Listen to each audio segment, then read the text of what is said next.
오늘 분이죠? 8월 3일. 네, 8월 3일요? 8월 3일. 옥치가 왔나?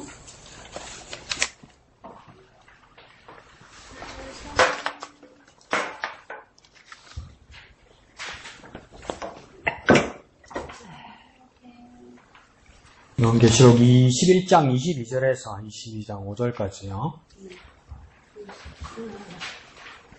다 같이 한음성으로 천천히 읽겠습니다. 시작. 성 안에서 내가 성전을 보지 못하였으니 이는 주 하나님 곧 전능하신 이와 및 어린 양이 그 성전이심이라. 그 성은 해나 달의 비침이 쓸데없으니 이는 하나님의 영광이 비치고 어린 양이 그 등불이 되심이라. 만국이 그 빛 가운데로 다니고 땅의 왕들이 자기 영광을 가지고 그리로 들어가리라. 낮에 성문들을 도무지 닫지 아니하리니 거기에는 밤이 없음이라.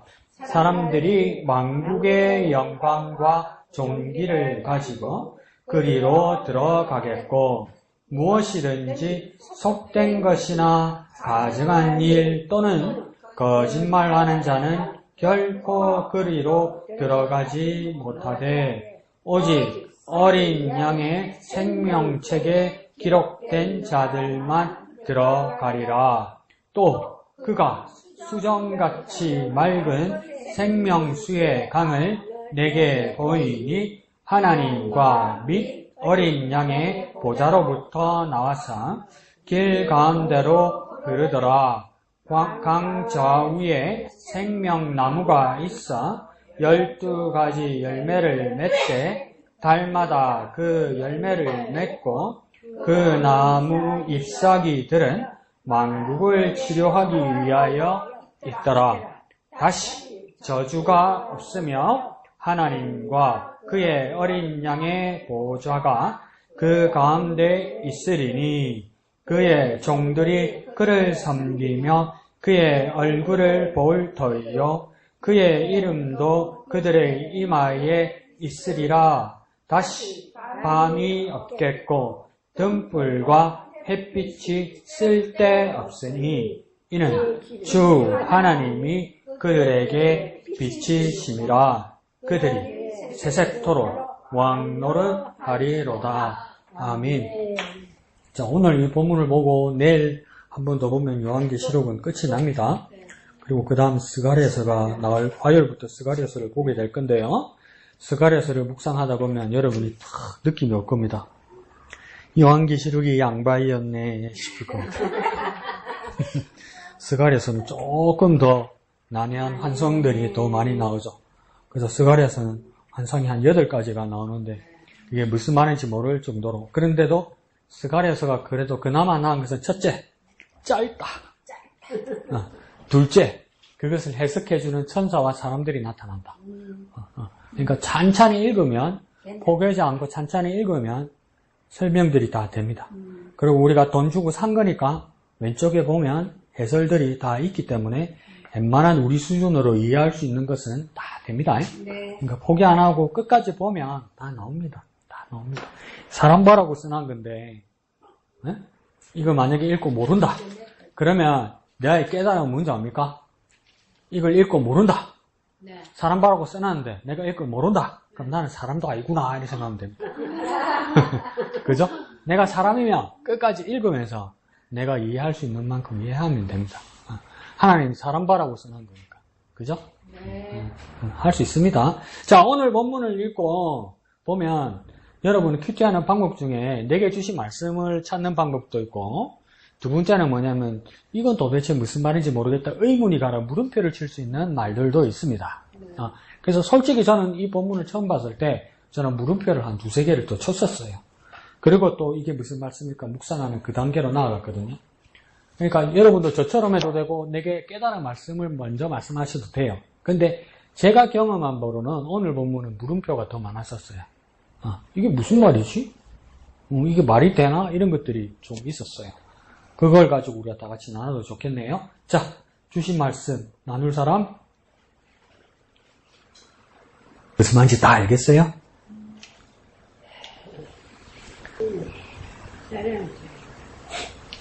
말 안 하면 집에 안 간다. 자, 그럼 첫 번째 보세요. 22절에 성 안에 내가 성전을 보지 못하였다 이러죠. 성전이 없으면 어떡합니까? 그리스도인에게 성전이 없으면 어떡합니까? 성전이. 그리고 성전이 없다고 해서 성전이 뭐가 된다고 이야기하죠. 두 번째 줄에. 뭐가 성전이 된다고 이야기합니까? 두 번째 줄에. 뭐가 성전이 된다고 이야기합니까? 그러니까 뭐가 무엇이 성전이 된단 말입니까? 좀 잘 요약해봐. 무엇과 무엇이 성전이 된다는 이야기입니까? 하나님과 어린 양이 성전이 된다. 그래서 뭡니까? 성내에는 성전이 없더라. 이게 무슨 말입니까? 하나님과 어린 양이 성전이 된다는 말이 도대체 무슨 말입니까? 이해 갑니까? 이해 안 가는데 물음표를 쳤어요, 지금. 해놨다 자리나 쓸데없고 성전이 없는데, 성전이라는 것도 우리가 생각할 때는 장소고 공간이잖아요. 안 그러면 또 뭐 예배할 수 있는, 뭐 제사할 수 있는 이 모임이 있어야 되는 거 아니에요. 그러면 최소한 시간과 공간이 제공되어지는 것이 성전이잖아요. 그게 어떤 모양이든 간에. 그런데 성전이 뭐라고 두 번째 줄에 가르칩니까? 누구와 누구라고요? 하나님과 어린 양으로. 이게 무슨 말이냐고. 무슨 말인지 답을 하라는 게 아니고 여러분 의문이 가지 않았습니까? 몰라? 오늘 처음 읽은데 내가 어쩌나 이러면 혼난다. 그런데 여러분 성경을 잘 보다 보면 성전에 대해서는 복음서에서 여러 가지를 이야기했고 바울도 서신서에서 성전에 대해서 이야기를 할 때 요한복음 전반부에 가면 요한복음만 보면 특별히 마태, 마가, 누가복음은 후반부에 가서 예수님 돌아가시기 후반부에 가서 예루살렘 성전을 이렇게 정화한단 말이에요. 근데 요한복음만 3장에서 전반부에 나온단 말이에요. 예루살렘 성전에서 성전을 뒤엎는 장면을. 그러면서 뭐라 합니까? 이 성전을 예수님 뭐라 해요? 이 성전을 예수님께서 뭐라 해요? 이 성전을 성전을 홀라 그러잖아요. 홀라. 그래서 내가 며칠 만에 3일 만에 어떻게 한다고요? 다시 세우리라 그러잖아요. 이게 무슨 말인지 다 몰랐단 말이에요. 근데 요한복음은 해설을 하죠. 이건 뭘 가리키는 거라고요? 그러니까 너무 맛있는 거 먹이면 안 돼. 맛있는 거 먹는 동안 지식도 다 먹어버려. 이 성전을 흘러 내가 사흘 만에 세우리라면서 이는 저의 육체를 가리키라 이러잖아요. 예수님 자신을 가리키니라 이러잖아요. 그러니까 사흘 만에 세운다는 이야기 아니에요. 그러니까 유대인들이 대들잖아요. 50년 걸렸는데 뭘 네가 사흘 만에 짓는다고 그러느냐. 잘 생각해 두세요. 기억해 두세요. 그 다음에 이제 바울이 고린도전서 3장, 고린도서 3장에서도 뭐라고 이야기합니까? 너희 몸이 하나님이 거하시는 무엇이 된다고요? 성전이 된다. 그러면 복음서에서 예수님은 성전이 누구라고 이야기하는 겁니까? 복음서에서는 예수님이 성전을 어디라고 이야기하는 겁니까? 복음서에서 성전을 어디라고 이야기하는 겁니까? 예수님 자기 자신이라고 이야기하는 거 아니에요. 그럼 바울은 성전을 어디 누구라고 이야기하는 겁니까? 그래 우리 몸. 정신 안 차리네 언니들 오늘. 너무 많이 미겠네. 다음 점심부터 군 가야 되겠네. 자, 그러면서 오늘 본문에서는 성전이 또 어디라고 이야기합니까? 오늘 본문은 오늘 금방 읽은 본문 두 번째 줄 하나님과 어린 양. 자, 그럼 다시 정리합니다. 정신 바짝 차리세요. 네. 자, 성전 복음서에서 예수님의 성전을 어디 누구라고 이야기합니까? 예수님 자기 자신. 네. 그다음 그럼 바울은 고린도 전후서에서 성전은 누구 어디라고 이야기합니까? 주님. 내 안, 우리 몸. 오늘 계시록에서 성전을 어디라고 이야기합니까? 하나님과 어린 양. 한숨이 나오네. 아이, 정신 차리세요. 자, 그래서 그러니까 이 성전을 말하는데, 그런데 이 성전이 두 번째 줄에서 그래도 애매하지 않습니까? 하나님과 어린 양이 성전이다. 이 말은 무엇이겠습니까? 예, 성 안에, 이 성은 뭡니까? 새 예루살렘 성을 이야기하는 겁니다. 하나님의 새 예루살렘, 하나님 나라를 이야기하는 겁니다. 그러면 하나님 나라에는 성전이 없어. 그러면 아따 땡 잡았다. 뭐 그거 하면 하나님 나라 가면 예배도 안 해도 되고, 뭐 시간 안 맞춰도 되고, 뭐 예배 시간에 존다고 뭐 눈치 안 받아도 되고, 뭐 예배 시간에 전화 와도 뭐 그 안에서 받아도 되고, 뭐 아무 문제 없겠네. 뭐 그 이야기가 아니라. 성전과 예배의 자리와 교회에서 하는 자리는 뭐냐면 이게 예수님 자신이기도 했고 성도들의 몸이기도 했고 하나님과 어린 양이란 건 뭡니까? 이게 하나로 일관되지 않잖아요. 복음서에는 예수님의 몸이고 서신서 고린도 전후서에서는 우리 성도들의 몸이고 그 다음 오늘 본문에서는 하나님과 어린 양이라고 하는 거 보니까 다 무엇과 무엇이 이렇게 다 같이 있는 겁니까? 알고 보니까 하나님과 예수님과 누가요? 같이 있는 겁니까? 그렇지, 우리 성도들. 이제 알았다, 이러지 말고, 다 말해줬잖아, 지금. 그러면 성전에는 뭡니까? 하나님과 예수님과 또 누구입니까? 우리 성도들. 야, 지난주 한번 빼먹었다고 정신이 안 차리지네, 막. 자, 보시죠. 하나님과 예수님과 우리 모든 성도들. 이게 성전이라는 거 아닙니까? 그러면 성전과 교회와 예배라는 것은 뭘 뜻하는 겁니까? 하나님의 임재. 임재는 어려운 말이다, 그죠? 그럼 다시 말하면 하나님의 오심. 하나님 어디에 오신다는 겁니까? 우리 가운데. 우리 가운데 오시는 일이 이루어지는 곳이 어디라는 겁니까? 사실은 곳이 어디라는 겁니까? 그렇죠. 성전이라는 거예요. 성전. 원래는 성전.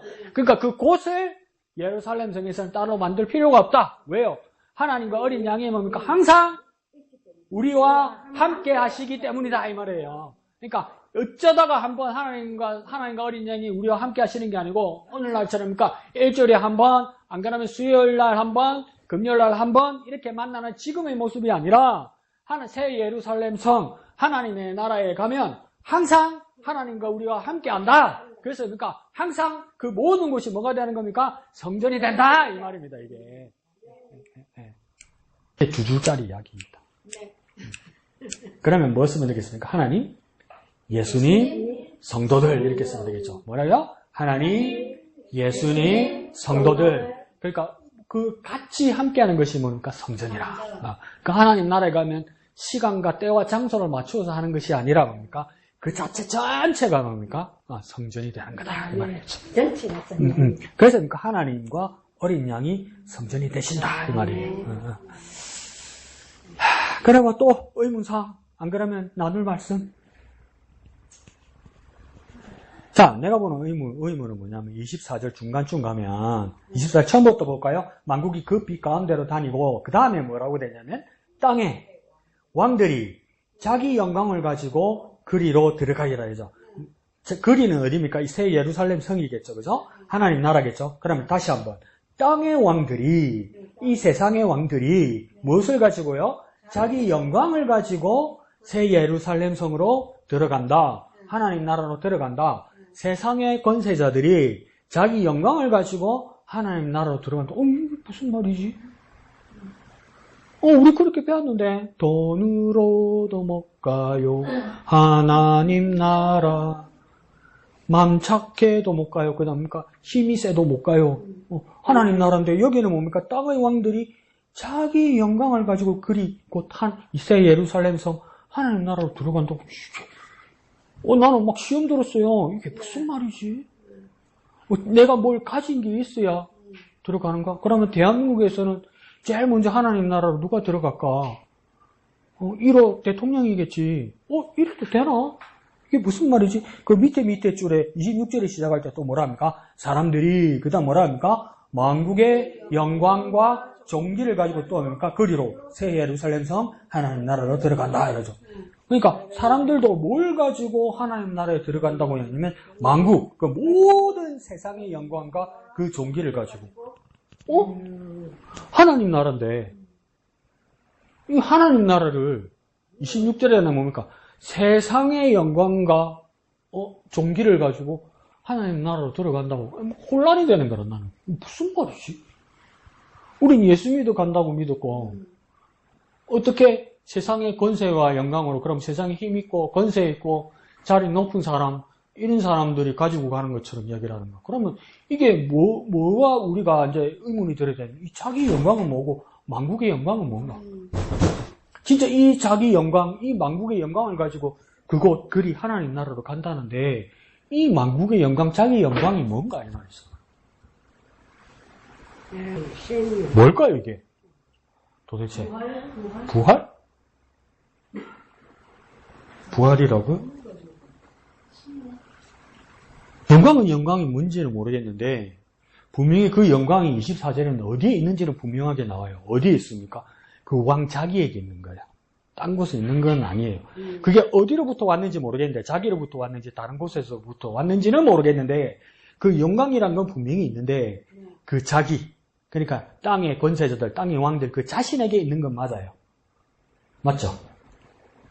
그건 틀린 말 아니잖아요. 자기 영광으로 간다고 그러니까. 그리고 26절에서도 뭡니까? 만국의 영광과 종기를 가지고 간 이야기 한다면 그건 뭡니까? 근본 어딘지는 모르겠는데 지금은 어디로부터 있다는 겁니까? 만국, 온 세상에 있다는 거예요. 그러면 만국의 영광으로 세상의 영광으로 전 세계의 영광으로 갈 수 있는 가장 전 세상에 지금 2025년 8월 현재 전 세상 온 세계에서 제일 큰 나라의 영광은 어디입니까? 지금 2025년 현재 만국의 영광이라면 모든 세상의 권세를 가질 수 있는 만국의 영광은 어디입니까? 예? 그렇지. 누군? 미국이잖아. 그럼 트럼프가 먼저 천국 가겠네? 그러면 쏘고, 아씨, 가면 난 안 갈란다. 아니라고 여기 맞잖아요. 그렇게 돼 있잖아요. 그 만국의 영광, 자기 영광이 뭐냔 말이에요. 하나님의 영광이라고 말 안 해놨잖아요. 자기 영광이라고 돼 있잖아요. 하늘나라의 영광이 아니고 세상 만국의 영광이라고 돼 있잖아요. 이게 뭐냔 말이에요.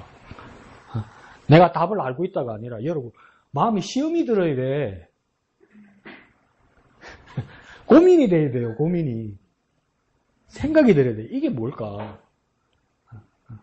근데 보십시오. 영광을 우리는 뭡니까? 그리스도인들도 내가 가지고 있는 어떤 영광이 있을 때 기쁨과 한없는 것이 있을 때 이 영광을 우리 소감 말할 때 뭡니까? 어디에게? 누구에게? 내게 있는 영광을 누구에게? 하나님께 어떻게 한다고 합니까? 돌려드린다 이렇게 이야기하죠. 하나님께 그러면 내게 영광이 왔어요. 내가 뭐 큰 상을 받았어요. 그러면 큰 상금을 받았어요. 근데 이 상금과 상패를 사람들 앞에서 이 모든 영광을 내게 왔잖아요. 돈도 오고 상금도 내게 오고 훈장도 내게 왔잖아요. 이걸 뭡니까? 하나님께 내가 돌려드린다고 고백했으면 이 상금과 상패와 훈장이 돌려드린다면 이걸 누구에게 드린다는 겁니까? 이거 말로만 드리는 게 아니고 진짜 하나님 거라고 말하는 겁니다. 그리고 어디까지 고백하는 거냐면 이거 원래 내 거 아니라고 이야기하는 겁니다. 나한테 왔지만 이거 원래 하나님 거라는 겁니까? 우리 경상도말로 물러준다고 이야기하잖아요. 물러줘. 돌려줘. 이걸 저 시외에서 시외로 말하면 안 되나? 어디 구멍가게 가서 500원 주고 샀어. 뭐 갈정에서 마시니까 보리차가 아니라 오줌이라. 그럼 가가지고 뭡니까? 물리주의자 이러잖아요. 그러면 이거 주고 뭐 받아야 됩니까? 500원 받아와야 되죠. 원래대로 돌려놓는 거잖아요. 그러니까 우리가 하나님께 영광 돌린다는 건 뭡니까? 이게 내게 받아왔어도 더 원색적으로 말씀드릴게요. 잘못 왔다는 거예요. 내 거 아니라는 거. 하나님 거라는 거야. 그러면 이 사람들, 땅의 권세자들이 자기 영광을 가지고 하나님 나라로 간다는 건 뭡니까? 하나님께로 돌려드리면서 이거 내 거 아니라고 이야기한단 말이에요. 내게 왔지만 뭡니까? 쉽게 말할까요? 번지수가 잘못 찾아와서 그러니까 하나님께 돌려드리러 왔다는 거예요. 택배로 말하면 환불이 아니고 뭐지? 물건 바꾸는 도로 갖다 주는 걸 반품. 주인한테 하작이 있어서 반품이 아니고 주소지를 잘못 와서 반품은 하나님께 반품. 이게 그러니까 만국의 영광, 자기의 영광도 그런 거라는 거예요. 그래서 어제는 혼자서 이렇게 집에 이렇게 있으니까 안 쓰는 부엌에서 우리 집에 안 쓰는 부엌에서 뭐가 이상한 냄새가 나는 거예요. 냄새가. 근데 기분 나쁜 냄새는 아닌데 뭔가 수상한 냄새인 거예요. 이게 뭐지? 이게 뭐지? 그래서 이렇게 열어서 참 이렇게 살펴보니까 이게 검은색이라서 몰랐어. 그 매실 그 담그는 그 플라스틱 통 있죠. 그게 초록색이잖아요. 대부분. 이따만한 게 들었어. 나는 그게 매실인 줄 알았지. 이 할바씨가 5년 전에 거기다 고추장을 담가놨던가. 근데 이게 날씨가 몇 년 동안 여름에 뜨거웠잖아요. 그러니까 부풀어 오른 거야, 이게, 얘가. 그러니까 내가 눈치를 챘으면 그 뚜껑 작은 거라도 열어놨으면 되는데, 뚜껑을 뚫어버린 거야, 얘가. 그래서 이 옆으로 줄줄 흘러버린 거야. 그래갖고, 아저씨, 그거 닦는다고. 예? 그래갖고 막, 그러면 그, 눅눅한데 그 목이 얼마나 많아요. 그, 닦는다고 했는데 막 그걸 어떻게, 이제, 발효가 많이 돼가 이렇게 뚜껑을 밀었으니까, 이걸 이렇게, 어느 정도는 떠가지고 담아놔야 되겠더라고요. 딴 그릇에. 담아가지고, 나 고추장 별로 안 좋아하거든요. 비빔밥에도 나 고추장 안 하거든요. 참기름만 하지. 맷질이라서. 응? 그런데 고추장이 이렇게 넘었는데 어떡해. 그래서 어제는 고추장에다가 비벼 먹었지. 그 밤에 쏘기 소리가지고. 근데 뭡니까? 그걸 닦고 이렇게 먹으면서 아들이 매운 거 싫어하는 걸 아는 고추장이 되게 달더라고. 내 입에 맞춘다고. 그러니까 할머니가 내하고 같이 살 때도 그때도 벌써 몸이 안 좋았는데도 자기는 나이 80 넘었는데도 남아있는 식구들 뭐 해주려고 그렇게 몸을 질질 끓고 준비를 하고 있었던 거지. 그걸 저녁 늦게 그걸 다 치우고 먹으려니까 저녁을 늦게 먹었지 요새. 그러니까 막 먹는데 맛도 마시고 마음도 아프고 이렇더라고. 그러니까 고맙기도 고맙고 마음도 아프고 이래 담아놓은 고추장 이제 자기 입에 한번 못 넣어본다는 그게 내 마음도 너무 아프고 그랬는데 그러다가 또 그런 생각이 들었어요. 제가 경남대학교 다닐 때는 거의 학비 안 내고 다녔어요. 그러면 그게 옛날에는 등록금 고지서가 지금 안 그런데 등록금 고지서가 그 지로잖아요, 지로. 그럼 은행 가서 내야 되잖아요. 그럼 전액 장학금이면 지로가 안 나오는 게 지로 나와요. 나오는데 뭐냐면 납부할 금액에서 0원 이렇게 나와요. 근데 은행에 도장을 찍어야 돼요. 그럼 그게 재미가 있거든요. 여러분. 비싸면 몇 만지 아시겠어요? 경남은행에 지로 0원 찍으러 가는 거야. 그럼 은행은 한번 더 쳐다봐, 날. 근데 그게 지금 어제는 그게 왜 그렇게 후회가 됐냐면 이 지로를 0원 도장 찍으러 우리 엄마를 보냈으면 우리 엄마가 얼마나 기분이 좋았을까. 얼마나 기분이 좋았을까. 얼마나 기분이 좋았을까. 그러면서 내가 뭐냐면 내 자랑하는 게 아니고 내 아픔만 말하는 게 아니고 그때 이제 하나님 어젯밤에 깨달음을 주시는 게 하나님께 영광 돌리는 게 무엇일까. 이것처럼 뭡니까? 하나님이 기분 좋게 하는 거. 내가 어떻게 해서 그때 뭡니까? 하나님이 나를 뿌듯해 하는 거. 하나님이 나를 뿌듯해 하는 거. 이거 내 새끼가 한 거다. 이렇게 뿌듯해 하는 거. 그게 하나님께 영광 돌리는 거야. 그러니까 진짜 세상은 미국의 대통령이고 세상 사람들이 볼 때는 세상의 왕인데 뭡니까? 이거 내 것 아닙니다. 하나님 것만 합니다. 이래 들어오면 하나님은 얼마나 뿌듯하겠어요.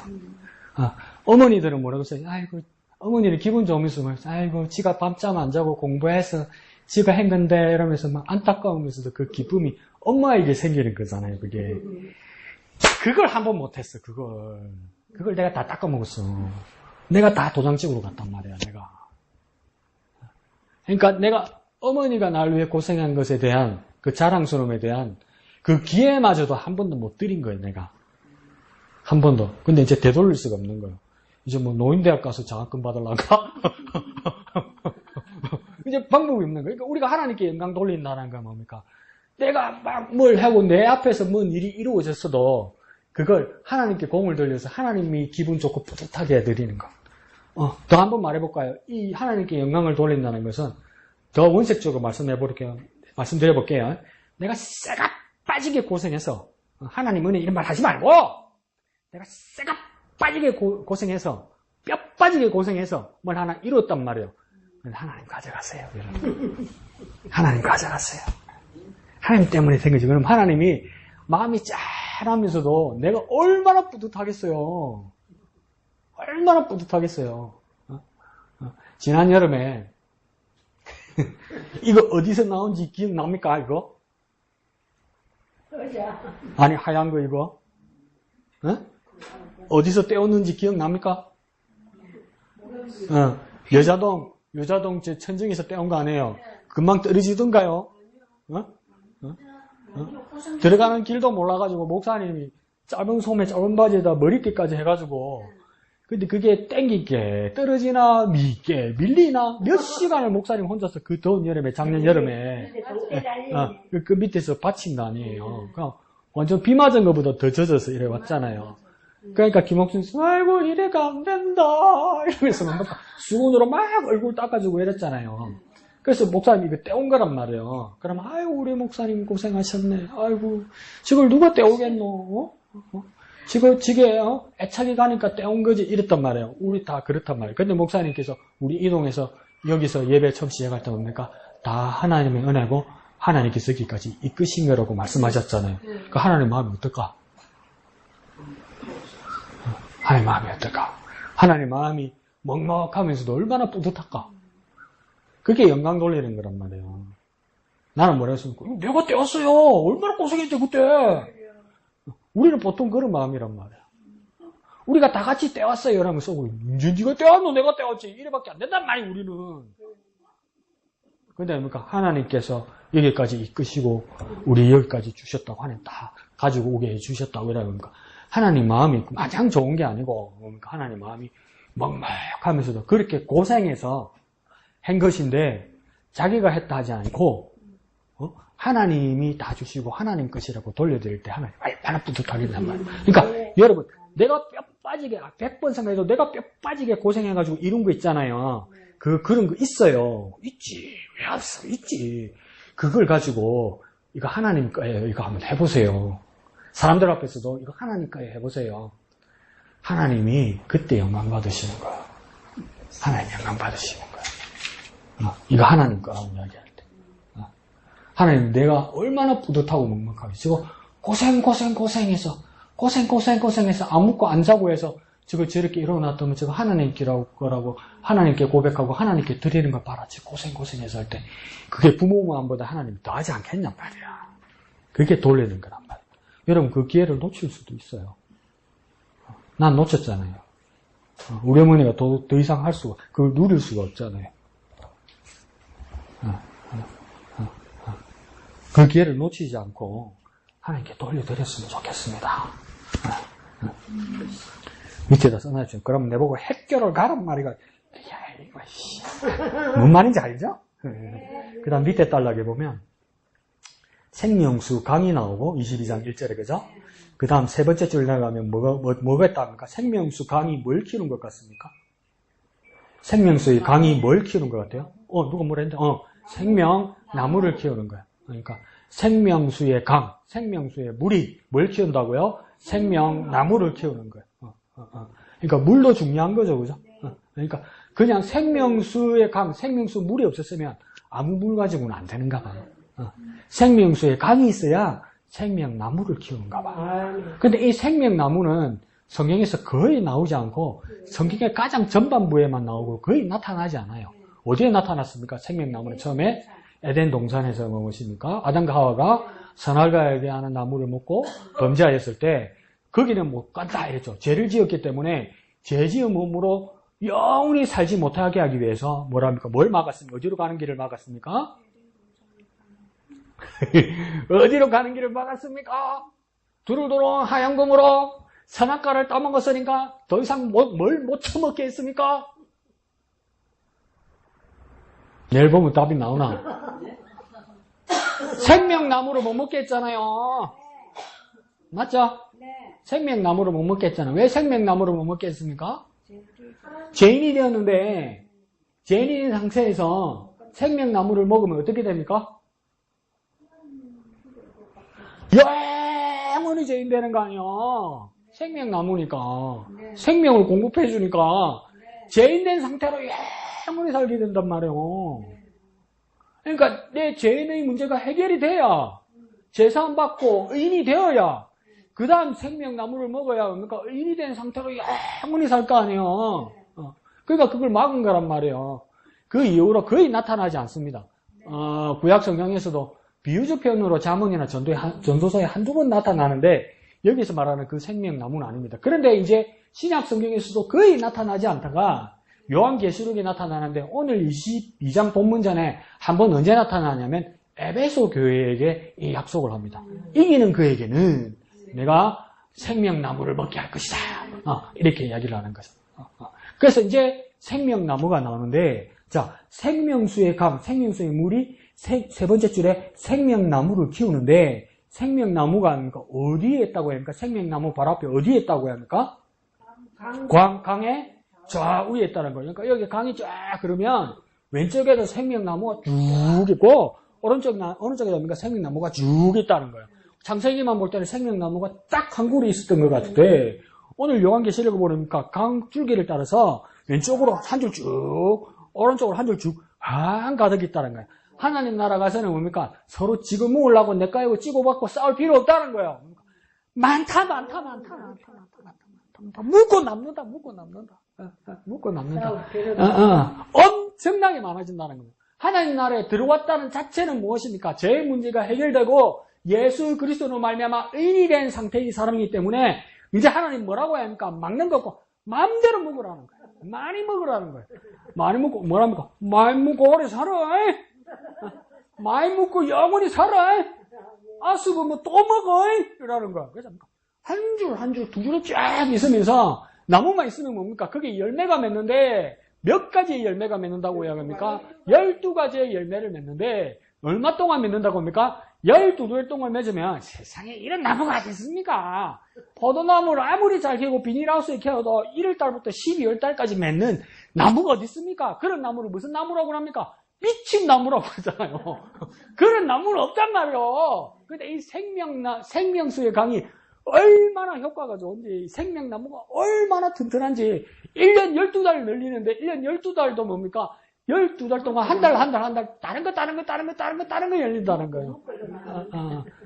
그러니까 이 사람들도 어떻게 하겠습니까? 1월달에 먹었으니까, 난 1월달에 먹었으니까 안 가도 된다. 6월달에 뭐가 열리는 거 궁금한 기라? 3월달에 또 뭔가 궁금한 기라? 4월달, 5월달, 1년 12달 내내 무엇입니까? 생명나무 열매를 바라본다, 이 말이에요. 그러니까 우리도 뭡니까? 생명나무신 그리스도를 뭡니까? 날마다 바라보면서 날마다 말씀을 받아야 된단 말이에요. 그러니까 뭡니까? 목사님이 좀 불편해 하시겠지만 뭡니까? 내 매번 뭐라 합니까?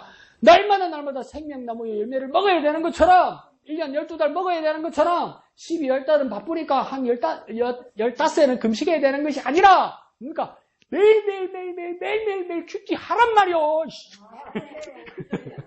어우 징글징글해. 어우 징글징글해. 그 이야기란 말이야. 계속 열리니까 계속 먹으란 말이야. 근데 이 나무가 혈이 얼마나 만빵인지 열매만 효과가 있는 게 아니고 오른쪽에 뭐랍니까? 잎사구가 뭐랍니까? 만국을 뭐 한다고요? 치료하기 위하여 있더라. 그러니까 온 세상 사람들 요즘은 그런 거 없다 그죠? 경화동장에 뭡니까? 애들은 가 이러면서 뭡니까? 만병통치약 바르고 먹고 부르고. 나 만병통치약 가르쳐 준 사람 있어요. 우리 교회. 영희 집사님 안티프라미. 끓기도 바르고 먹이 물리도 바르고 입안에 잇몸이 쑤시다 잇몸에도 바르고. 영희 집사님 웃으면서 뭐라냐면 강 목사님 이러고 봐라. 그러니까 이 안티프라민이 목사님 명약이라 명약. 그런데 보니까 이 생명나무의 잎사귀가 명약이라 명약. 뭐입니까? 만국을 치료한다는 거예요.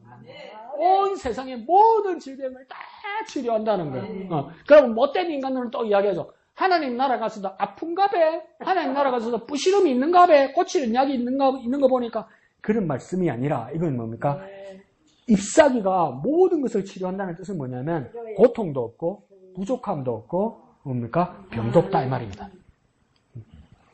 이 잎사귀가 난 자체에서 뭡니까? 모두를 지켜줄 거라는 겁니다. 고통과 아픔과 질병에서 지켜준다 이 말입니다. 그러니 이 나무는 생명나무는 누구를 상징하는 것이겠습니까? 예수님. 그렇죠. 예수님이죠. 그 예수님을 바라보고 날마다 예수님을 바라보고 그러니까 약발이 얼마나 좋은지 치다 봐도 낫는 기라. 그럼 우리 뭐 거짓말하지 마 이 새끼야. 안티프라민을 잇몸에 바른다는 것도 미신증인데 안티프라민을 바라보면 우째 낫나 이러죠. 근데 얼마나 이 약효가 얼마나 그 능력이 강력한지 쳐다만 봐도 아멘. 보고만 있어서 낫더라.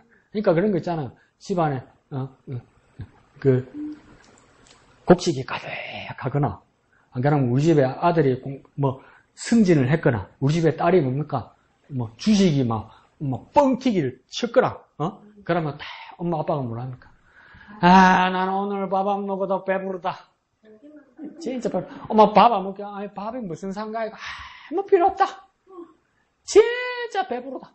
진짜 슬퍼서도 밥 먹기 싫을 때 있지만 너무나 행복해서 밥 생각 안 들 때 있죠. 잠도 안 오고 너무 좋아서. 하나님 나라가 그런 것이다. 하나님 나라밖에 없지. 주님만 바라보면 예수님만 바라보고 있는데 이제 성전도 없어요. 주님과 함께해요. 그럼 우리는 또 밑에서 아이고 몸쓰리야. 일주일에 한 번 보는 것도 대주겠는데 1년 365일 24시간 치러오면 내가 어째 살겠노? 그런 인간은 천국 못 가요. 근데 그러니까 주님만 바라봐도 막 배부르고 주님만 바라봐도 행복하고 주님만 바라봐도 기쁘고 막 영육간에 막 튼튼해지는 걸 느끼는 거예요. 그러니까 뭐라 합니까? 경아 밥 먹으러 온나. 근데 밥 먹을 생각이 없어. 너무 좋았어. 그럼 저와 여러분이 한번 은혜 받았다고 얘기할 때 한번 생각해 보십시오. 날 새는 줄 모르고 밥 먹을 때 모르고 기도하고 예배하고 그러지 않았어요? 어떨 때는 완전 미쳐가지고 이놈의 새끼야 교회가 밥 먹이 주면서 저 패도 옵니까? 안 아픈 기라. 엄마 아빠가 막 집박아도 눈탱이 맞는데 이렇게 부어도 막 아픈 줄도 모르겠는 거라. 내 마음이 주님으로 너무나 만족해서 하나님 나라가 그와 같다. 하나님 나라가 그와 같다. 한번 가볼랍니까? 관광을 한번 가볼랍니까? 이사를 한번 가볼랍니까? 어쩔랍니까? 별 생각이 없습니까? 어쩔랍니까? 얼척이 없어서 대답을 안 하네. 하나님 나라가 그와 같은 것이다. 그러니까 해도 필요 없고 달도 필요 없고 왜요? 주님께서 비치시는 해와 달이라는 게 얼마나 위대하고 얼마나 강력한 겁니까? 그죠? 이 해와 달이 없으면 우리가 어떻게 살겠습니까? 그렇게 막막한 건데 하나님 나라 가면 하나님 뭐라냐면 해체하라 달체하라. 왜요? 우리가 어떻게 살게요? 하나님이 비치고 예수 그리스도가 등불이라는 거야. 그러니까 해와 달이 아무리 강력해도 해와 달은 하나님이 만드신 건가요? 하나님. 근데 이제 하나님 뭐랍니까? 하나님 나라에서는 그 빛이 뭡니까? 하나님이 만드신 건 필요 없다는 거예요. 왜? 하나님 당신이 빛이 되신다. 하나님 당신이 영광이 되시고 예수 그리스도 당신이 무엇입니까? 길이 되시고 표준을 보여주신다는 거예요. 와 궁금하지 않습니까? 한번 가봅시다. 여러분. 한번 가봅시다. 한번 가봅시다.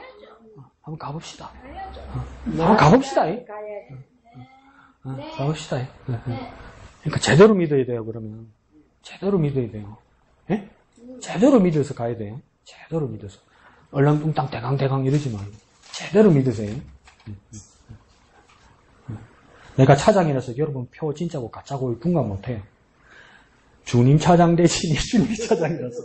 그러니까 그런 하나님의 나라로 가셔서 은혜를 누리는 저와 여러분 되시기를 부탁드립니다. 공가 보실까요? 162페이지요. 31가.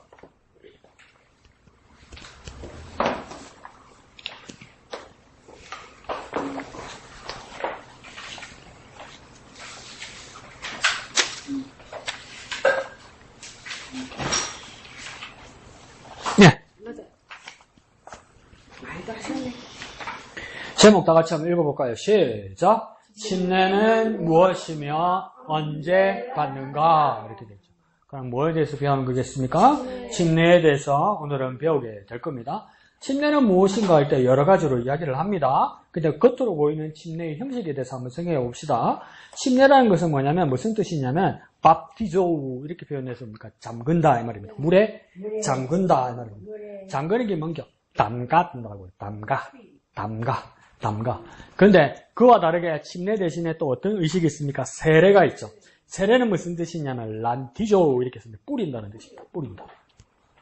똑같은 물인데 침례는 뭡니까? 깊은 물에 뭡니까?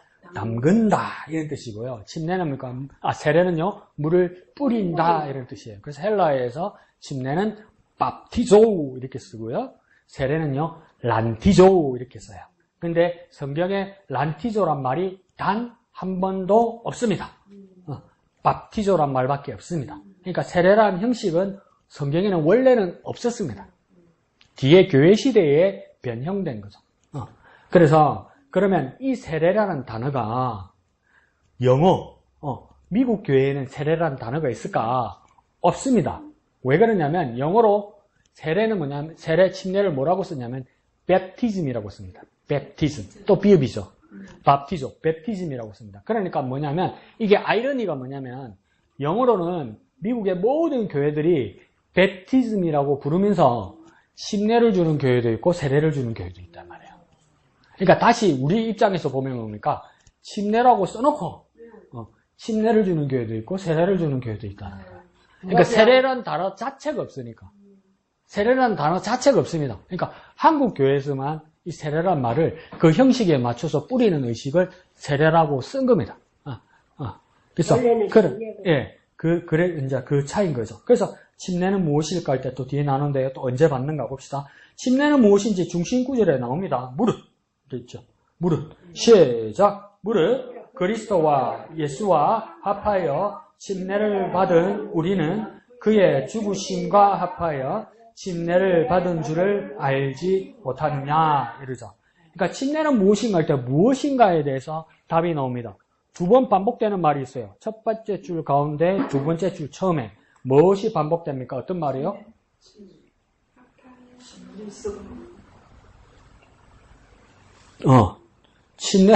침례는 무엇인가 했는데 침례는 침례다. 틀린 말은 아니네. 그것도 반복되는데 첫 번째 줄 가운데와 두 번째 줄 맨 앞에 반복되는 말이 있다고요. 뭡니까? 그렇죠. 합한다는 말이죠. 합한다는 말. 그러니까 침례는 뭐냐면 합한다는 뜻입니다. 합한다는 뜻. 왜 합한다는 뜻입니까? 그러면 누구와 합한다는 겁니까? 예수와 합한다 이 말입니다. 침례라는 뜻은 뭡니까? 예수와 합한다 이 말입니다. 그러니까 첫 번째 예수와 합한다는 말은 무엇이겠습니까? 예수와 연합한다는 뜻이에요. 침례가 무엇인가 이럴 때 뭡니까? 예수와 연합한다는 뜻이에요. 그러면 어떤 예수와 연합하는 것이냐? 첫 번째 줄 끝에 뭡니까? 예수의 죽으심과 연합하는 것. 그러니까 침례는 무엇인가? 예수와 연합하는 것인데 예수의 죽으심과 연합하는 것이다. 연합하는 말을 좀 바꿔볼까요? 동참. 예수의 죽으심과 동참. 그럼 침례는 무엇인가? 예수와 연합하고 예수와 동참하는 거란 말이에요. 그런데 예수와 연합하는 것과 동참하는데 무엇과 동참하느냐? 그의 죽으심과 동참하는 것이다. 그러니까 동참하는 거니까 뭡니까? 내가 예수와 동참하는 거니까 예수가 죽으면 나도 죽는다는 뜻이겠죠. 근데 나중에 더 배우겠지 뭡니까? 이게 다 무엇까지 포함되냐면 죽으심과 장사진행과 부활이 다 들어가요. 나중에. 그 모든 과정을 뭡니까? 동참한다는 고백의 표시로 뭘 하는 겁니까? 침례를 받는 거란 말이에요. 그래서 그 침례를 받는 줄을 알지 못하느냐 이러잖아요. 그러니까 알지 못하느냐 물어본 거 보니까 뭡니까? 알아야 한다 이 말이겠죠. 그러면 뭡니까? 침례에 대해서 깨달아야 한다 이 말입니다. 침례 왜 받나 몰라? 하는 게 낫어. 이래야 되면 안 되는 겁니다. 그래서 침례교회의 가장 큰 특징 중에 하나가 뭐냐면 침례는 침례인데 그냥 침례가 아니라 신자의 침례 이랍니다. 그 뭡니까? 믿는 자의 침례 이랍니다. 그러니까 침례는 마음만 먹으면 아무나 받을 수는 있는데 침례교회의 침례는 뭐냐면 신자의 침례다. 믿는 자의 침례다. 믿는 자만이 받는 침례다. 그런데 믿지 않는데 침례를 받았다. 그러면 그건 침례교회의 정신은 아니에요. 그래서 신자의 침례, 믿는 자의 침례가 왜 중요하냐면 다른 교단에서는 어떤 틀렸다는 것이 아니라 그 용이점을 위해서 어떻게 하냐면 학습기간이 있고 그다음 세례기간이 있고 그 교육기간들이 있죠. 침례교회는 학습과 이 교육 기간이 없습니다. 왜 없습니까? 언제든지 그가 뭐 하기만 하면 믿기만 하면 신자라고 그랬잖아. 믿기만 하면 언제든지 믿기만 하면 침례받는단 말이에요. 그러니까 사도행전에서 빌립이 누구를 만났습니까? 에도피아의 내시 간다기를 만났는데 이사야에서 53장을 읽었는데 여러분하고 똑같아. 뭔 말인지 모르겠어. 그 날도 듣고 짜증이 나는가 봐. 그러니까 빌립이 뭐랍니까? 바보야? 이러던가요? 아니요. 다 가르쳐 주잖아요. 그리스도라고 가르쳐 주잖아요. 그러니까 뭡니까? 빌립이 뭡니까? 물어보지 않았는데 이 내시가 먼저 뭘 주장합니까? 뭘 요구합니까? 침례 달라고 그러잖아. 해달라고. 네가 침례 받을 자격이 있나? 빌립이 테스트 해본 게 아니고 침례 달라고 그러잖아. 침례 달라고. 누가요? 내시가 믿었던 그 사람이 먼저. 그러니까 뭡니까? 그 기간에 교회에 등록을 한 적이 있습니까? 교회를 한번 간 적이 있습니까? 학습을 받은 기간이 있습니까? 뭐가 있습니까? 아무것도 없단 말이에요. 근데 그 순간에 깨닫고 믿게 되었단 말이에요. 그러면 즉시로 받을 수 있는 게 침례란 말이에요. 그러면 중요한 건 뭡니까? 기간이나 학습보다 더 중요한 건 뭡니까? 믿음이라. 진짜 믿음. 알지 못하냐? 깨닫는 믿음. 그래서 침례교회는 누구나 줄 수 있는 거야. 그런데 이렇게 되다 보니까 절차적으로 어떤 다른 교단과 침례교회가 차이점이 나냐면 이 절차 학습과 절차를 따라서 세례를 주는 교단에서는 사람들이 좀 일찍 세례받습니다. 왜 일찍 세례받습니까?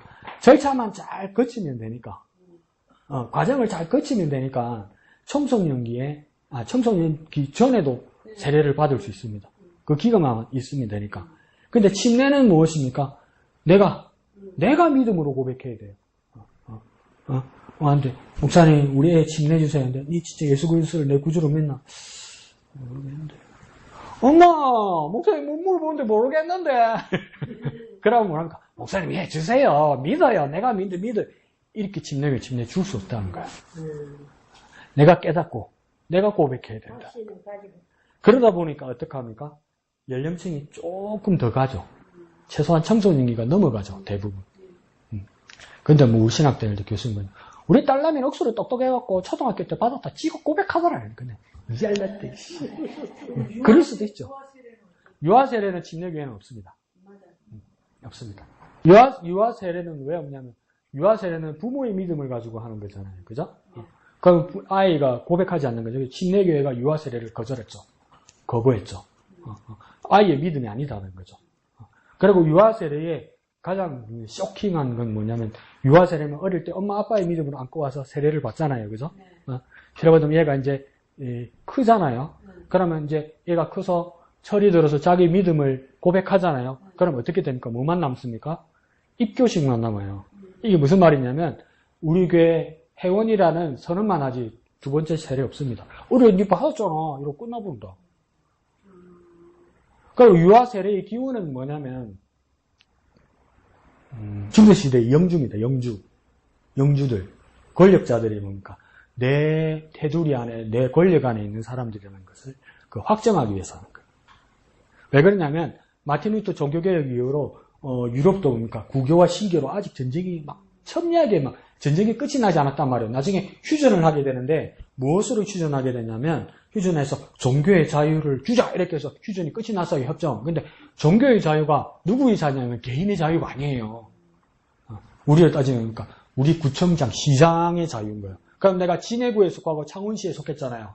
그래서 창원시장이 가톨릭 교도면 난 전부 가톨릭 교도 되는 거야. 나는 개신교도가 될 권리가 없어. 그렇게 아우스부르크 협정이 그렇게 맺었단 말이야. 그래서 진주시장이 개신교로 선언을 했잖아요. 그럼 진주시에서 가톨릭 교도가 생기면 안 돼. 그걸 확증하는 게 뭡니까? 얘는 우리 가톨릭 교구 안에, 얘는 우리 개신교 교구 안에, 얘는 우리 감리교 교구 안에, 얘는 우리 장로교 교구 안에서 태어났다. 그래서 신발로 놓는 게 유아세례라고. 그리고 그런데 굳이 거기에서는 그렇게 말할 때 유아세례를 좋게 보면 뭐냐면 엄마 아빠의 신앙이 아이들에게 물려주겠다고 이거 엄마 아빠가 다짐하는 겁니다. 하나씩. 그렇죠. 침례교회는 굳이 하자면 하나씩이죠. 하나씩은 세례하고 침례하고는 아무 관계가 없는 거죠. 근데 엄마들이 좋아하더라고요. 그러니까 하나씩은 해줄 수는 있어도 유아 세례는 성경적인 침례교회에서는 성경적인 근거가 아무것도 없는 거예요. 그런데 이게 이제 현대적인 이제 어려움은 있습니다. 이게 어떤 어려움이 있냐면 다른 교단에 있다가 침례교회로 오잖아요. 이때 어떻게 해야 되느냐. 이거죠. 근데 사실은 뭡니까? 그 엄마의 믿음과 아빠의 믿음을 존중은 해줘도 얘는 무엇인가? 침례교회에 왔으면 침례를 받아야 됩니다. 자기 믿음을 고백하고. 그거죠. 그러니까 신자의 침례는 내가 믿는 자로서 고백해야 된다는 거죠. 내가 믿는 자로서. 그게 침례교회의 믿음입니다. 그래서 헌화식. 그래서 교회 앞에서 아이가 태어났을 때 최소한 침례교회도 목사님이 아기를 안고 이렇게 교인들 앞에서 축복 기도를 해준단 말이에요. 이건 아주 좋은 거죠. 좋은데 이건 내가 볼 때는 그러니까 계기만 마련해주고 그러니까 선한 자극을 주는 겁니다. 그러니까 많은 사람 앞에서 이 아기를 하나님 앞에 아가 무슨 뜻입니까? 아기를 드린다는 이야기잖아요. 끔찍해라.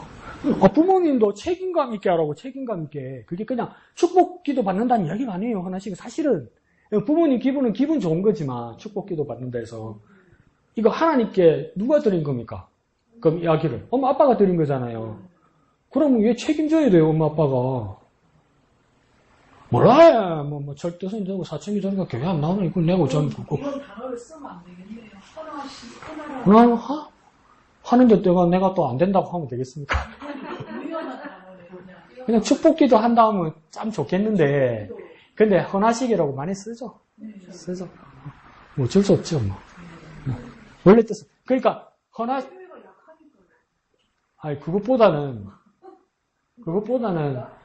아니, 그래, 다 유아세례 장로교회 하는데, 침례교회만 얘기를. 그러니까 이 유아 세례 같은 경우에는 가톨릭 전통입니다. 가톨릭 전통을 그대로 물려받은 거죠. 그러면 유아 세례나 하나식을 바라는 어른이나 부모라면 얘가 헌화식 모습으로 아이를 하나님 앞에 데리고 올 수 있죠. 그러면 그러니까 얘가 믿음에서 떠나지 않도록 부모는 책임져야 되는 겁니다. 그럼 그 책임은 누구에게 돌아가는 겁니까? 애가 만약에 하나님을 떠나면 부모의 책임이 되는 거죠. 이상해지는 거예요, 이게 상황이. 그러니까 뭐라고 좋은 건데 합시다 하면 하긴 하는데 그게 아무런 의미 없는 게 되는 거죠. 그래서 그리고 이게 유아 세례나 헌화식이 상당히 의미가 있고 보기 좋다고 생각하는 이유는 뭐냐면 그 한국 교회 토양이죠. 왜 그렇겠습니까? 유럽이나 미국 같은 경우에는 침례교회 교인들이 더 많으니까 침례교회 가서 유아 세례나 헌화식 한 다음에 미국의 침례교인들 그러면 그게 뭔데? 이래요. 그러니까 그 안 하는 게 상식이에요. 안 하는 게. 또 그 지역은. 그러니까 또 한국교회 토양이죠. 한국교회 토양. 그러니까 얼마든지 목사는 축복해 줄 수 있습니다. 나도 서울에 있을 때 애 한번 안고 왔더라. 그래서 했지. 그거야 뭐 어려워. 어려워. 하나도 없지. 축복만 쎄를 해주면 되니까. 부모가. 근데 부모가 그 축복을 기억하고 어떻게 됩니까? 아이를 그리스도 안에서 정말 잘 양육해야 됩니다. 그러니까 헌화식을 유아세례를 억지로 붙이는 사람들은 이제 그렇게 하는 거죠. 예수님께서도 8일 만에 할례 받으러 가셔서 여선지와 남자 선지들을 보면서 그 축복을 받았다 이렇게 해야 되잖아. 근데 그건 유아세례는 아니죠. 그리고 구약의 율법을 따라 무엇인가 하나님 앞에 이제 할례 받으면서 아이를 드리러 간 것이죠. 근데 그 일어나는 해프닝들 있잖아요. 해프닝들을 마리아가 뭔가 이해가 안 갔어요. 이해가. 맞죠? 이해가 안 가서 마리아에게 계속 반복되는 그 간용구가 뭐냐면 한 3번이가 나와요. 여러 사건에서. 이를 마음에 두었더라. 이래요. 이를 마음에 두었더라. 마리아가 이를 마음에 두었더라가 반복이 돼요. 첫 번째 뜻은 마음에 두었더라는 무슨 뜻이겠습니까? 무슨 말인지 지금은 잘 모르겠다. 그래도 그러니까 잊어서는 안 되겠다. 그래서 그러니까 나중에 시간이 지나니까 무슨 말인지 이제야 알겠다. 이런 뜻이죠. 그러니까 우리가 하나님 앞에 우리 자녀들을 드린다고 하면 드리는 것보다는 하나님 우리 아이를 축복해달라고 하나님께 그렇게 기도를 하면 그 기도의 축복의 내용을 부모들이 기억하고 있고 그 말씀을 따라 아이들에게 비전과 소망을 계속 주고 양육할 수 있는 부모의 책임이 큰 겁니다. 책임이 큰 겁니다. 엄마, 내 태어날 때 엄마 목사님 축복했는데 그게 무슨 기도했어? 엄마 그걸 어찌 알아? 이렇게 하고 그러면 되겠습니까? 그럼 안 되는 거예요. 요즘 세상 좋아져서 휴대폰으로 찍으면 됩니다. 하나 하고 찍으면 됩니다. 그런데 뭡니까? 이게 그런 장담이 있어요. 그러니까 침례는 그거하고는 전혀 다른 겁니다. 내 믿음을 고백하는 거예요. 내 믿음을 내가 고백하는 거예요. 누가 대신 고백해 줄 수 없는 거예요. 내가 고백하는 거죠. 좋죠? 네, 좋습니다. 그 다음 중심주제 밑에 볼까요? 시작. 침례는 그리스도와 함께 죄에 대하여 죽고 예수로 말미암아 새 생명으로 태어나는 그리스도와의 연합을 상징하는 의식이다. 자, 맨 끝에요. 침례는 뭡니까? 의식입니다. 의식. 침례는 의식입니다. 형식입니다. 마음만이 중요하지 않습니다. 마음이 중요하면 의식, 형식으로 보이고 보여주는 겁니다. 내가 정말 믿고 있다면 실천하고 보여줘야 되는 거예요. 그러니까 내가 믿고 있다고 내가 확신한다면 공개적으로 보여줘야 되는 그 모습이 뭡니까? 의식이고 형식이라는 거예요. 그래서 침례는 눈으로 보이는, 밖으로 보이는 의식이고 형식입니다. 그런데 심표 앞에 뭡니까? 그리스도와 함께 죄에 대하여 죽는 표시고 뒤에는 뭡니까? 그 새 생명으로 태어나는 거죠. 그러니까 죽고 태어나는 것. 죽고 태어나는데 그냥 내가 죽고 태어나는 것이 아니라 뭡니까? 그리스도와 연합하여 죽고 태어나는 것. 그러니까 그리스도와 같이 죽고 그리스도와 같이 살아나는 것. 이것을 뭡니까? 믿음으로 고백하는 것. 의식으로 고백하는 것. 또 쉽게 말해볼까요? 형식으로 고백하는 것. 형식주의가 나쁜 게 아니에요. 형식이 나쁜 게 아니에요. 형식만이 중요하다고 생각하는 형식주의가 나쁜 것이지. 내가 믿음을 고백하고 있으면 주일날 11시에 세수도 안 하고 집구석에 처박혀 있으면 그건 그러니까 믿음을 고백하는 모습이 아니란 말이에요. 주일날은 뭡니까? 아침 일찍 일어나가 낫도 씻고 옷도 좀 다리고 봉투에 현금도 미리 준비하고 성경책 생명의 말씀 준비해서 오늘 뭡니까? 보이는 모습을 보여야 된단 말이에요. 믿음이 있으면 그게 의식입니다. 의식. 그 침례도 뭡니까? 의식입니다. 자, 밑에 연언말 한번 볼까요? 연언말 보면 세 번째 줄에 오른쪽에 보면 교회에 나온 분들이 교회에 열심히 다니면 네 번째 줄에요. 믿음을 가질 거라고 말하지만 믿음이라 동그라미 칩니다. 그 다음 뭡니까? 단순히 교회 생활에 익숙해짐을 의미하는 경우가 많았다는 거예요. 어디다 동그라미 치면 되겠습니까? 익숙해짐. 믿음이 깊어질 줄 알았는데 교회 안에 다닐수록 뭐가 깊어진다고요? 익숙함이 깊어진다. 이 말은 뭡니까? 아주 능숙해진다는 말이겠죠. 능숙해진다는 말은 뭡니까? 요령이 는다 이 말입니다. 요령이. 교회 오래 다닐수록 믿음이 커지지 않고 요령이 늘더라는 겁니다. 요령이. 우리 다 그렇죠. 방법이 생기죠. 방법이. 자꾸 방법이. 그게 안타까운 모습을 이렇게 보게 되는 겁니다. 자, 밑에서 두 번째 줄요. 침례는 바로 이 주님과 인격적인 만남을 공개적으로 고백하는 의식입니다. 다음 번 보이죠? 의식이라는 것은 보이는 형식입니다. 고백한다는 것은 침례에서 고백한다는 건 뭐냐면 하나님과 사람들 앞에서 고백하는. 내가 혼자 조용히 고백하는 거 아니에요. 나 혼자 주님 앞에 고백하면 되지. 이건 침례 의식이 될 수 없어요. 하나님과 사람들 앞에서 고백하는 거예요. 사람들 앞에서. 다 보는 데서. 공개 고백하는 거예요. 공개 고백. 침례는요. 공개 고백하는 거예요. 공개. 원래 해주셔. 이게 아니에요. 공개 고백하는 공개 고백. 그 다음 그러니까 무엇을 공개적으로 고백하느냐 맨 앞에 뭡니까? 주님과의 인격적인 만남을 공개적. 그러니까 뭡니까? 내가 주님을 만났습니다. 내가 주님을 만났습니다. 이 말을 뭡니까? 하나님과 사람들 앞에서 공개적으로 고백하는 거예요. 공개적으로 고백하는 데 뭡니까? 외적인 형식을 가지고 고백하는 거예요. 왜 이렇게 할까요? 이렇게 내가 그러면 침례를 받으면 구원받는다는 뜻일까? 아니요. 구원받은 사람이 침례를 받는데 왜 이렇게 공개적으로 하는 걸까요? 책임져야 된단 말이에요. 책임지는 삶을 살아란 말이에요. 내가 말했으면, 고백했으면 그 고백에 합당하게 살아야 된다는 거예요. 저 술 먹고 저 개구신 지기는 거 저 누구? 너무 집 자판집 없는 저 인간 누구? 목사 이거 목사. 옛날에 목사 이거. 목사가 그런다고 요즘 교회 안 남긴다. 개구신 됐다. 그럼 왜 그랬습니까? 책임 안 지는 삶을 사는 거예요. 목사님하고 어제 목사님하고 차 안에서 이런저런 이야기를 했는데 이게 인생에서 막 굴레가는 거야. 누가 물어보면 안 알아줬으면 좋겠는데 누가 어느 순간에 내가 목사라는 걸 아는 순간 하고 싶은 말, 하고 싶은 행동, 갖고 싶은 것을 못 가는 거라. 사람들이 보는 거 같는 거라. 목사가 이러는 거 같는 거라. 어머니 병원에 가서 너 왜 이렇게 하냐고 똑바로 하라고 왜 말을 안 하냐고 이 말을 못 하겠는 거라. 목사가 내한테 그런다 이럴까 봐. 그게 그러니까 힘들면서도 그게 딱 이름표가 걸려 있는 거잖아요. 우리가 침례를 공개적으로 받았으면 침례받은 그리스도인답게 사는 책임 있는 삶을 살게 된다는 거. 장치죠, 장치. 그 다음 뭡니까? 맨 밑에 찌르 교인이 되는 입교식이지만 단순한 의식을 넘어서 교인이 된다는 참된 의미를 나타내는 것입니다. 의식을 나타내고요. 그 다음 교인이 된다는 것. 멤버십을 가지는 겁니다. 그러니까 이건 뭡니까? 의식을 통해서 교회에 대해서 책임감을 가지는 겁니다. 내가 우리 교회에 대해서 목양침례교회, 그러면 내가 목양침례교회 침례교인으로서 우리 교회에 대한 책임감을 가지는 거예요. 멤버십을 가지는 거예요. 목사님 책임감만 있간디 권리도 있겠지. 그건 또 어떻게 잘 알아가지고. 지금 내가 거꾸로 목양교회에 대한 내가 교인으로서 멤버로서 침례교인으로서 권리가 있으면 그 권리만큼 뭐가 있어야 됩니까? 책임감이 있어야 돼요. 책임감.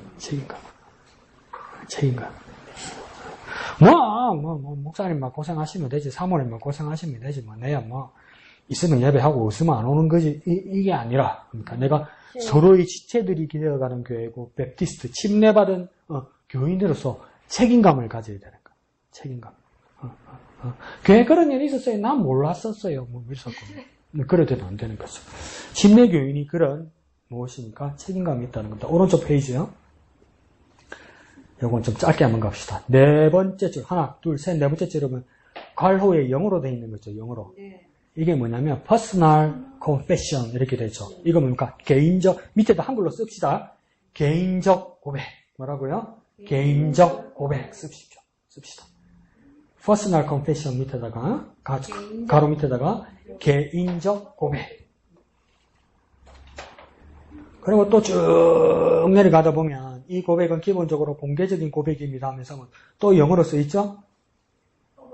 Public confession 이렇게 되어 있죠.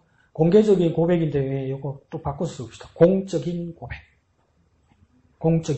그럼 위에 갈로에는 뭡니까? 개인적 고백. 밑에는요? 공적인 고백. 침례를 받는다는 뜻은 뭐냐면 무엇입니까? 개인적 고백이고 그 다음 두 번째는요? 공적인 고백이 같이 있다 이 말입니다. 이게 개인적 고백이란 말은 뭡니까? 그 위에 보니까 뭡니까? 그리스도와의 관계에서 개인적 고백을 하는 겁니다. 내가 그리스도와 개인적이고 인격적인 관계에 내가 있음을 뭡니까? 개인적으로 고백하는 것이 침례 의식 안에 들어있다. 내가 개인적으로 이 말은 뭡니까? 1대1로 내가 예수님을 만났다고 고백하는 겁니다. 집사님도 만났는데 나를 안 만났겠. 집사님 예수님 만났어요? 예, 만났어요. 그럼 나도 만났겠지 뭐. 아니 진짜 당신 만났냐고. 그건 모르겠는데 이런 사람도 만나면 나도 만나지. 그거 안 만난 거요. 니도 만났으니까 나도 만난 거겠지. 이건 뭡니까? 개인적 고백이 안 되는 거요. 니도 침례 받으니까 뭐 나도 받으면 하지 뭐. 그건 개인적 고백이 안 되는 거요.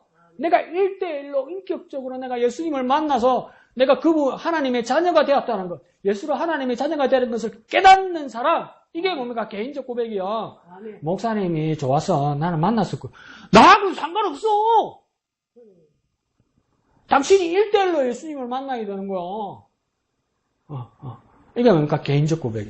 그 다음 뭡니까? 밑에 공적인 고백이라고 해요. 공적인 고백은 뭡니까? 앞에 말씀드렸던 것처럼 하나님과 교회와 사람들 앞에서 하는 거예요. 하나님과 교회와 사람들 앞에서 하는 게 공적인. 그러니까 공공 앞에서 하는 거예요. 공공 앞에서. 그러니까 침례 교인들이 공공 앞에서 이걸 고백하는 의식을 함으로써 엄청난 핍박과 엄청난 순교를 많이 당했죠. 네. 그러면 핍박은 PK, TK에서도 많이 봤지, 침례교회들은. 이 고신하고 장로교회가 많으니까 한 20, 30년 전만 해도 침례교회 이단이라고 그랬으니까, 이 동네 사람들은. 고신교회 이런 데는 막 침례교회. 부산에 이도건 목사님 부흥 강사 초빙됐는데 고신교단에서 이단교회 목사한다고 해서 부흥회 못 했잖아, 옛날에. 그 정도였으니까. 그러니까 공적인 고백 때문에 핍박받는 거죠. 공적인 것 때문에 이익 보는 게 아니고 손해와 핍박을 감수하면서도 뭡니까? 그것을 고백하는 것. 이게 뭡니까? 공적인 고백. 이 공적인 고백, 개인적인 고백 의식이 뭡니까? 이 침례란 말이지. 그러면 지금도 그렇지 않겠습니까? 한국 교회에서도 나는 베프티스트로서, 나는 침례교인으로서 나는 수침례 받는 사람이다. 그래서 나는 물가에 가서 물속에서 침례 받았다. 그러면 감리교회나 장로교회에서는 참 벨라다 벨라 이럴까. 뭐 그게 중요하나 믿음이 중요하지 이러면서 뭡니까? 핀잔 받는단 말이에요. 조롱 받는단 말이에요. 그런데 그게 뭡니까? 믿지 않는 사람들한테 들으면 견딜만 한데 같은 그리스도인 사이에서 그렇게 조롱하면 그만큼 기분 나쁘고 고통스러울 수가 없어요. 사실은. 그만큼. 핍박이지. 공적인 핍박이지. 침례교회는 핍박 가운데서 살아온 겁니다. 견뎌왔고. 한국의 침례교회가 가장 침례교회죠. 왜요? 미국은 그 침례교회가 그러니까 전 세계 개신교 교단에서 침례교회 교인 수가 제일 많아요. 전 세계에서. 왜 제일 많냐면 이것도 웃기는 소리인데 미국의 침례교회도 침례 교단에 여러 개가 있어요. 여러 개가 있는 것 중에 뭐냐면 어느 교단이 있냐면 남침례 교단이 있어요. 미국 남부주의라고 한 남침례 교단. 미국 남부가 땅덩어리가 얼마나 넓은지 남침례 교회 교인들 인원수만 따지도 제일 많는 게다. 네? 그러다 보니까 이 수를 다 합집비니까 전 세계에서 침례교회 교인 수가 제일 많은 거라. 근데 한국 실정을 보면 뭡니까? 한국교회에서 기독교 한국 침례는 제일 작은 교단 중에 하나인 거라. 네? 그런데 왜 내가 말하냐면 제일 작은 교단 중에 하나라서 침례교회는 뭡니까? 한국의 침례교회는 가장 침례교회다운 거예요. 왜요? 죄송합니다. 짜치거든. 하도 얄궂은 소리 많이 하거든. 하도 뭐랄까요? 자기들이 주도권을 가졌다고 상대 쪽에서 이야기를 하거든. 우리는 언제나 주도권을 가지려고 한 적이 없거든요. 우리는 낮은 자리에서 어쩔 수 없는지는 모르겠지만 낮은 자리에서 무엇입니까? 교회를 섬기는 일을 해왔거든요. 침례교회는 그런 곳이. 그럼 속으로서 잘못 왔나?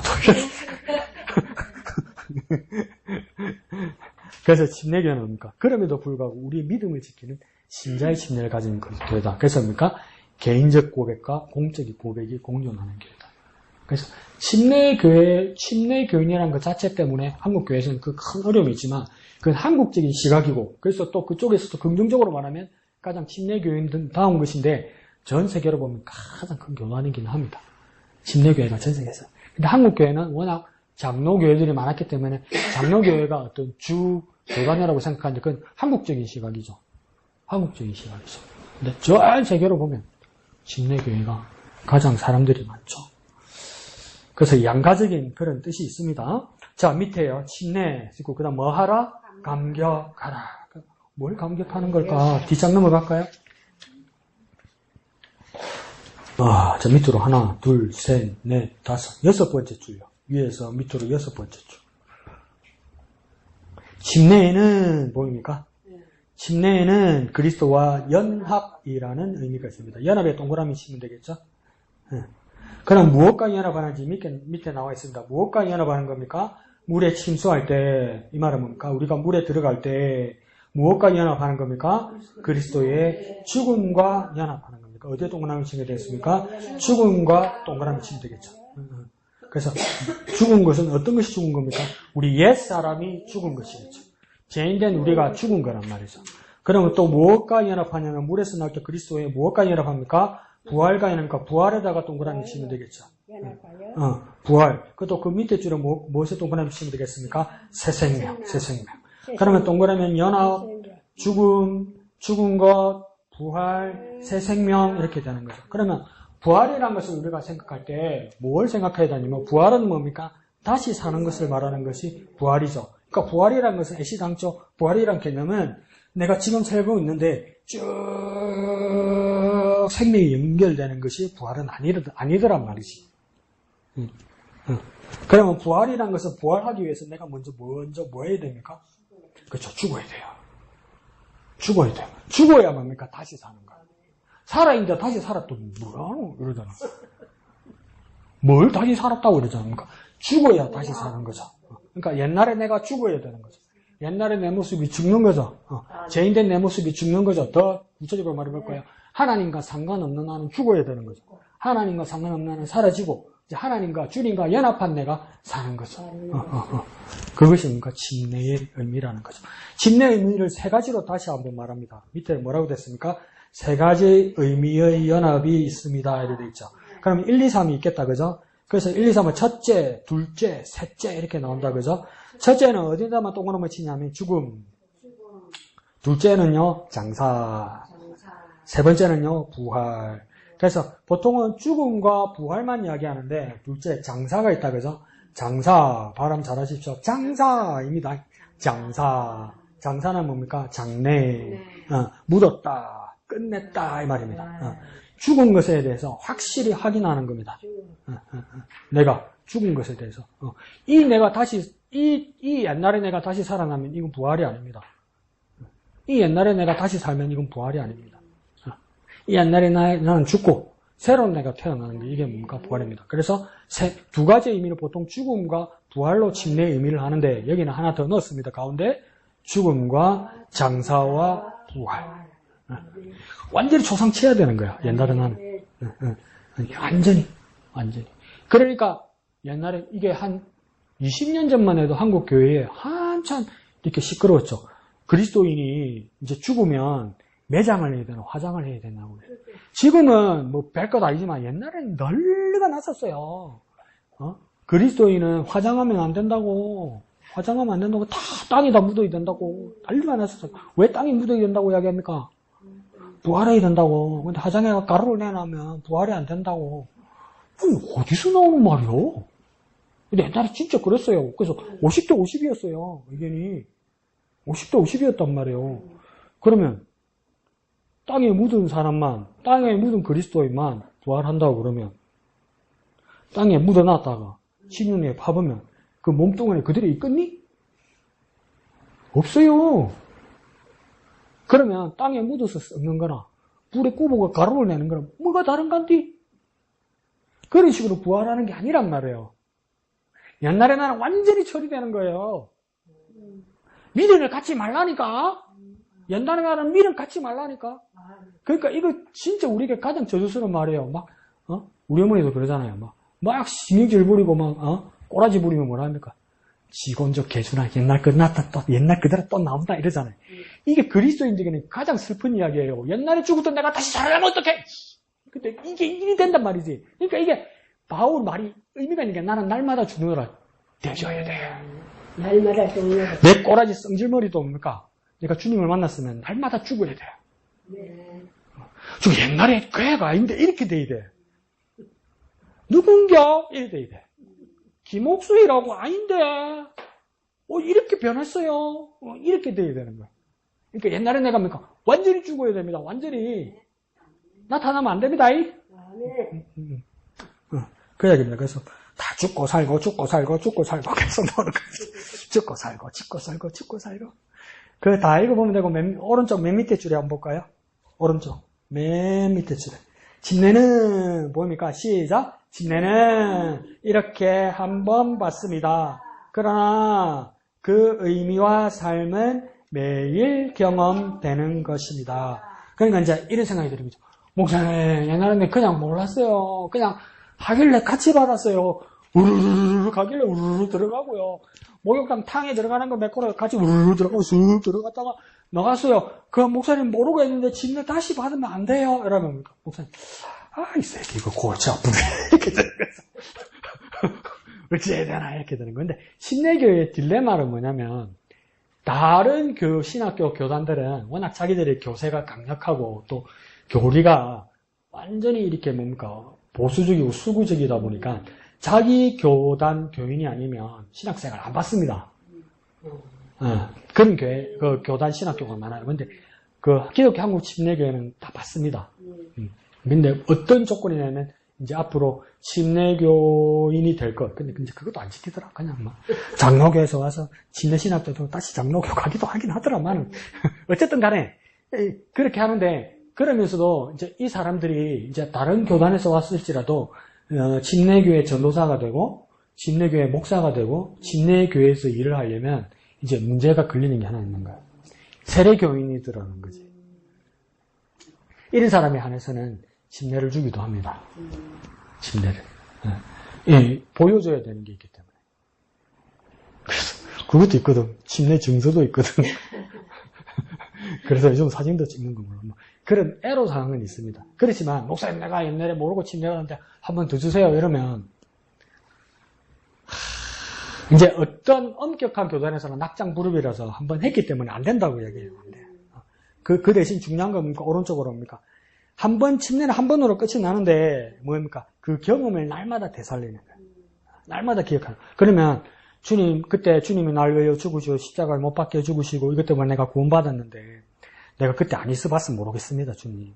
얼마나 고통스럽고 얼마나 아프고 사흘 만에 죽었다고 사흘 났다고 사람한테 말해보면서 어느 놈이 믿겠습니까, 주님?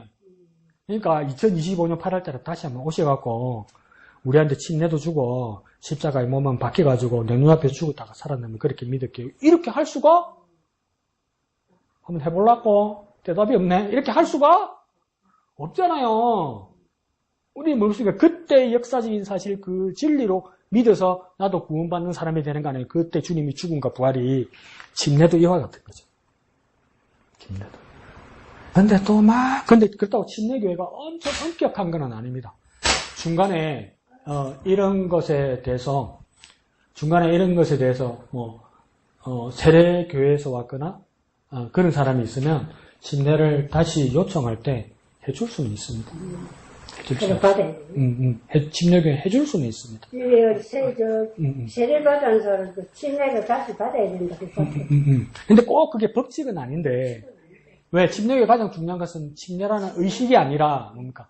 신자의 침례잖아요. 그러면 신자의 세례도 통하겠죠. 믿음을 가지고 고백한 의식 안에. 예, 그게 뭘까요? 아주 포용적인 침례교회에서 그러고 엄격한 침례교회주의자들은 침례교인이면 침례를 받아야 된다는 그 의견으로 둘로 이렇게 나눠져 있습니다. 근데 제가 말씀드리고 가장 중요한 건 뭐냐면 믿음입니다. 믿음. 그러면 그때 믿음으로 세례받고 침례받은 사람이면 한번 침례받은 것으로 무엇입니까? 날마다 무엇입니까? 끄트러내 이 양들 있어요.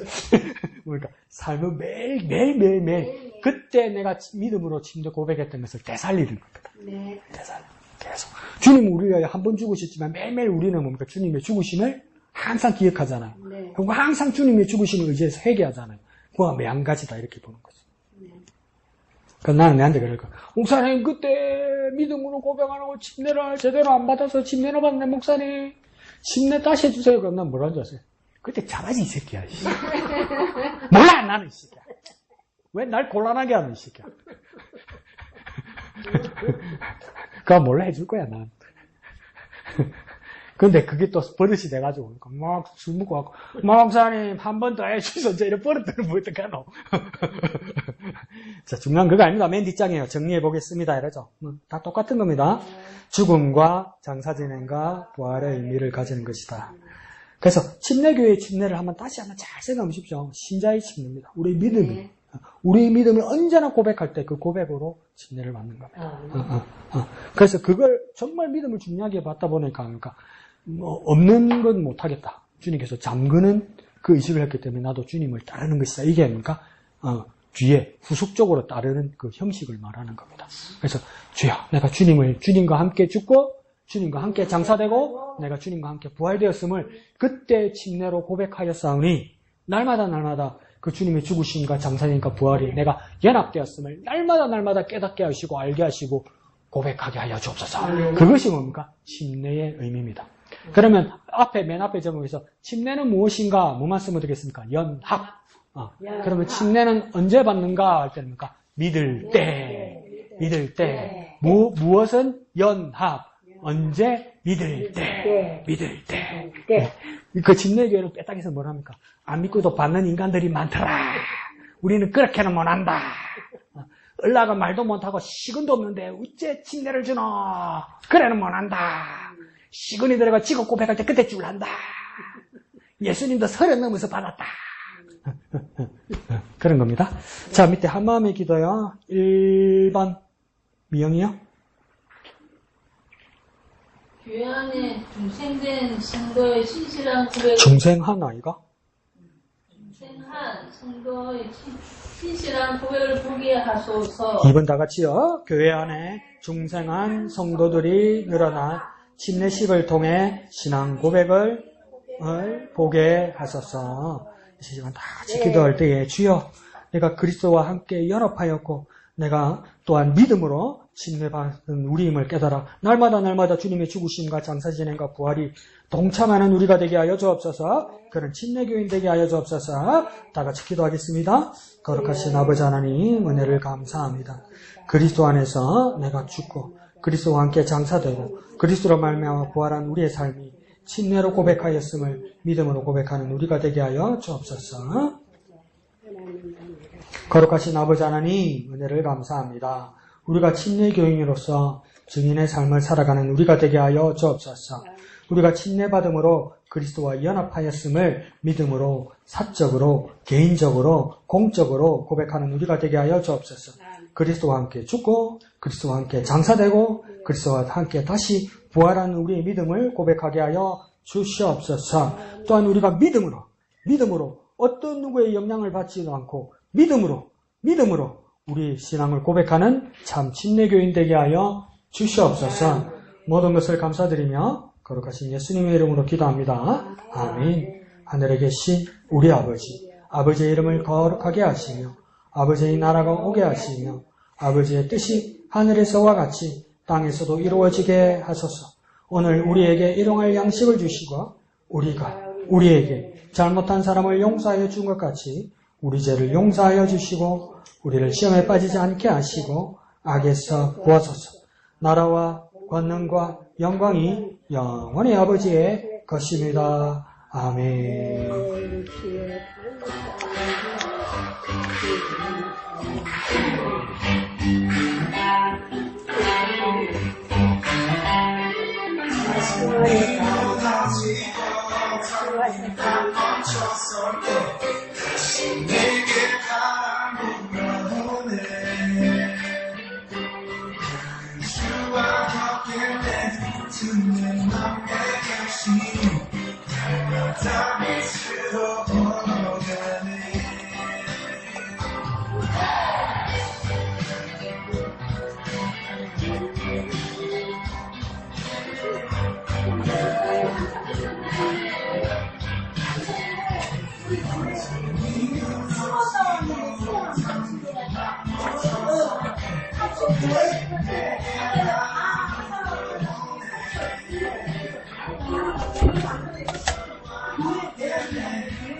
먹고 싶은 거 배달이게 사람한테 먹고 싶은 거 사갖고라고 드셔요. 그래서 저번에 다음에 또 오지. 연애가 다르겠지. 우리 연애한테서 먹고 싶은 거 어디 사와라. 입이 생각나면 내워도 드세요. 먹을 수 있어요. 불균한 거. 그래서 우리 주시어서 안 어려워.